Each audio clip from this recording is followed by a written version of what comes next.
Voilà, on va commencer. Alors, je me bats, boum, boum, boum. Bon, on va commencer. Alors, je porte une casquette, hein, oui, faut quand même donner quelques explications. Pendant quelques temps, je vais porter une casquette, parce que j'ai fait un petit séjour en Turquie, je n'arrivais plus à assumer mes golfs, qui étaient quand même sujet de moquerie, de colibet sur les réseaux, dans l'espace des commentaires de ma chaîne YouTube. Donc je suis parti en Turquie, mal m'en a pris, hein, j'ai voulu faire des économies parce que c'est quand même très cher les implants. Et j'aurais pas dû parce que c'est juste une catastrophe humanitaire. Donc il a fallu que je trouve une solution, je me suis dit tiens je vais porter une casquette. Donc voilà, mais je serais bien obligé de l'enlever parce que ma femme elle supporte pas l'idée que je porte une casquette à l'intérieur. Et là-dessus on est assez vieille école, hein. C'est un truc qu'on apprend aux gamins quand on rentre dans un magasin. À moins d'avoir les mains chargées, on enlève sa casquette, on enlève son chapeau.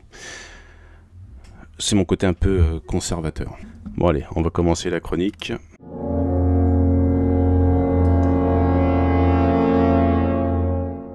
Épisode 15, Compagnon de route, Travelers, c'est le titre original, c'est écrit par John Shiban et Frank Spotnitz, et c'est réalisé par William Graham. C'est le mec à droite, connard!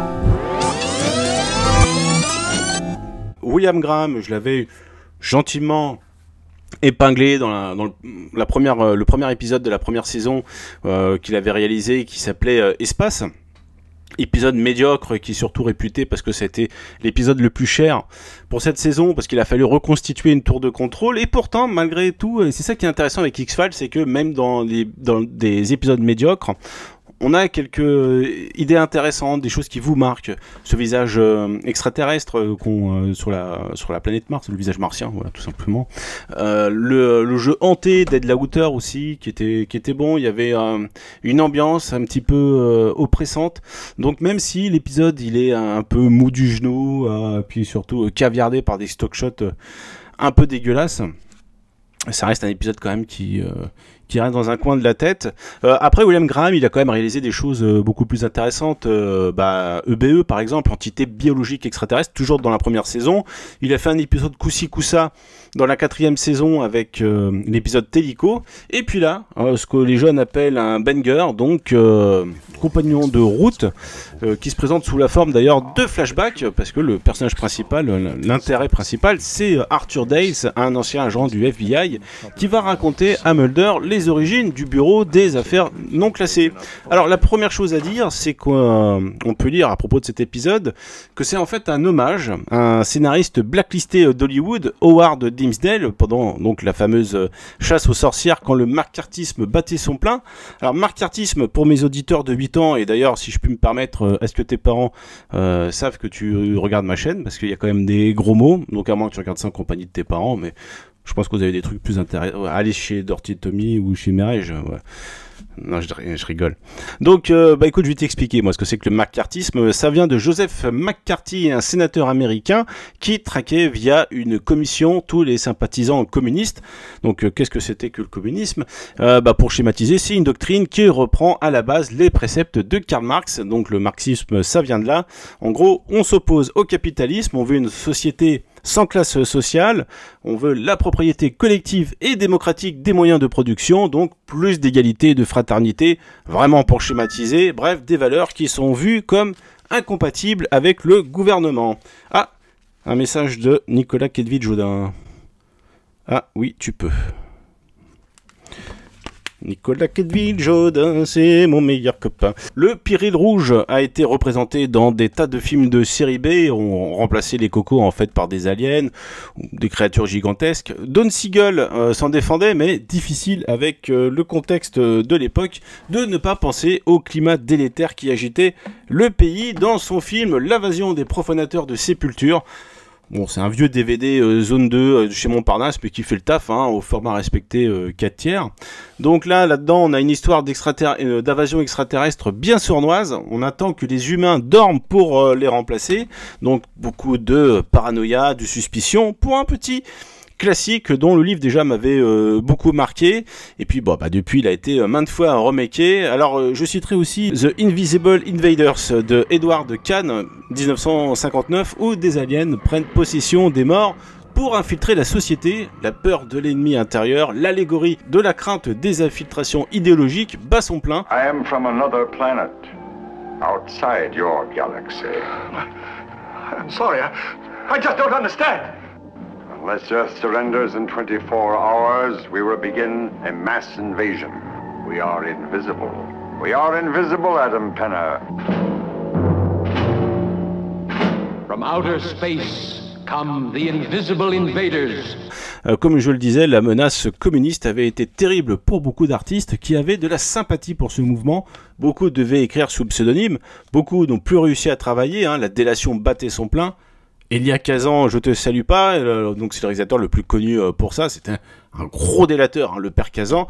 Parmi les scénaristes qui ont souffert de cette liste noire, le plus connu, c'est Dalton Trumbo, au point où il a dû s'exiler, et puis donc il a écrit sous pseudonyme, puis il a fait un retour en fanfare en 1960 pour le film Spartacus de Stanley Kubrick, grâce en fait à sa star, Kirk Douglas, c'était une immense star à l'époque, et il avait insisté auprès du studio pour que Dalton Trumbo soit crédité directement, qu'on n'utilise pas un pseudonyme.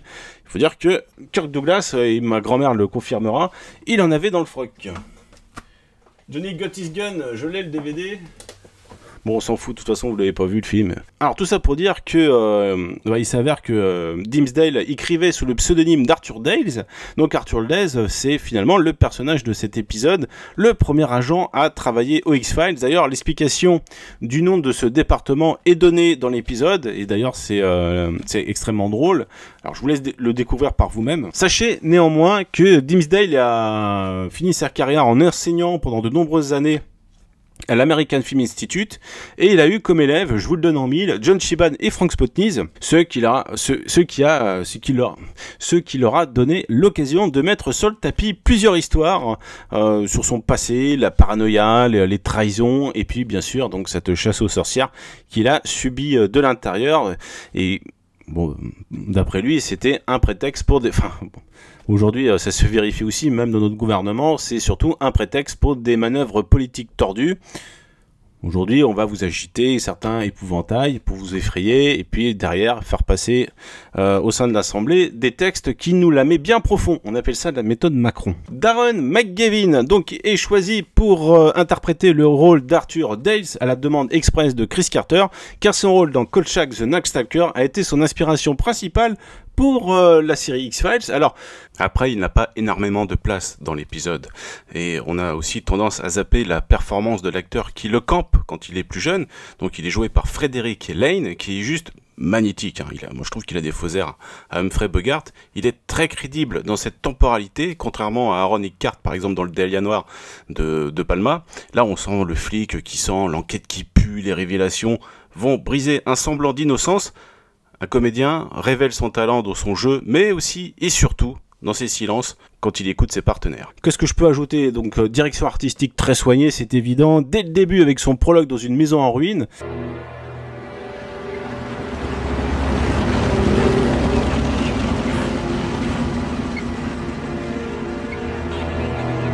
Ça m'a rappelé en fait, j'aime bien regarder de temps en temps sur YouTube des vidéos urbex. Il y a une chaîne qui s'appelle Joe Urbex, là, je trouve ça assez fascinant. Alors je me demande si parfois certains épisodes sont pas scénarisés, parce qu'il y a des trucs assez énormes, comme par exemple cette baraque abandonnée où c'est un vrai musée de la déviance, avec des photos porno à chaque coin de mur, des poils pubiens dans des petites boîtes, là. Enfin bon, c'est absolument dégueulasse, je vous laisse découvrir la chaîne. Ouais, il avait un très gros problème avec les femmes. De ce que je comprends. Et ça, c'est quoi ça? Je ne toucherai pas à ta place. Ici, évidemment, c'est pas aussi malsain, mais on a notre lot de papier peint moche à moitié décollé, des cafards qui déambulent, et évidemment une odeur pestilentielle parce que ça cache un cadavre bien dégueulasse. On peut dire que l'équipe déco s'est fait plaisir. L'ambiance 50s qui domine l'épisode est aussi très réussie. L'éclairage, le traitement de l'image, c'est d'autant plus fort qu'ils n'ont cette fois pas cédé au noir et blanc qu'on avait pu voir dans l'épisode L'homme à la cigarette, dans la saison 4. Franchement, ça fait même plus riche que le Dahlia Noir de Brian De Palma.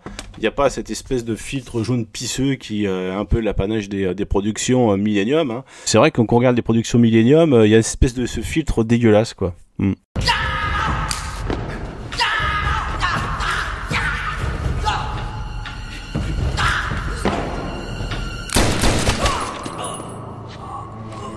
En tout cas, le clou du spectacle pour cet épisode, c'est évidemment cette hideuse créature, sorte d'araignée qui émerge d'une bouche. Alors on ne cite jamais Hayden. Je le prononce comme ça, parce que c'est comme ça qu'il le prononce, Jack Shoulder. Ouais, tac. C'est pourtant assez frappant, hein, la ressemblance entre Hayden et puis cet épisode. Hein, je vais mettre en comparaison 2 extraits.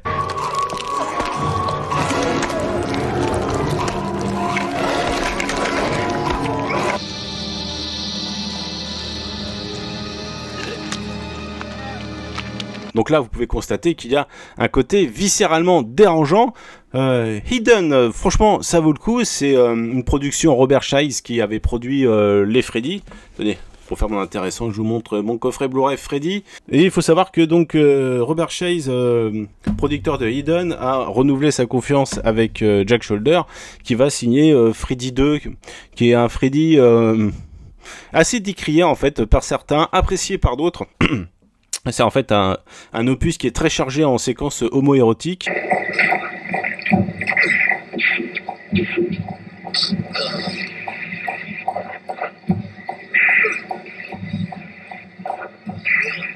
Alors j'ai pu revoir le film en VHS, bah oui j'ai pas le DVD. Il existe un DVD Zone 2, hein, mais bon voilà, j'ai ressorti le magnétoscope pour l'occasion, et d'ailleurs c'est pour ça que je fais pas trop la fine bouche parfois sur les DVD. Parce que bon, bah, quand on a connu la VHS, bah, franchement, le DVD c'est vraiment une bénédiction. Et ce qui m'a marqué en le revoyant, c'est la bande son. Le gros du film en fait montre les exactions du méchant alien qui s'empare d'un corps pour commettre tous ses kiffs terrestres. Donc ce serait dû à 2 choses, hein. Voler des bagnoles de luxe pour rouler à tout berzingue, et puis la radio poussée à fond.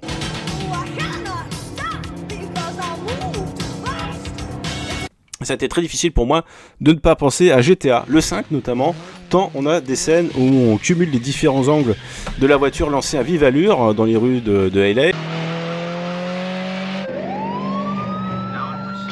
Et puis on a l'impression aussi que c'est un peu le pendant ciné d'un Trevor, hein, vous savez, ce personnage complètement what the fuck dans GTA 5, qui est une sorte de reflet monstrueux du joueur. Come in! I'll come in your ear when I get a hold of you.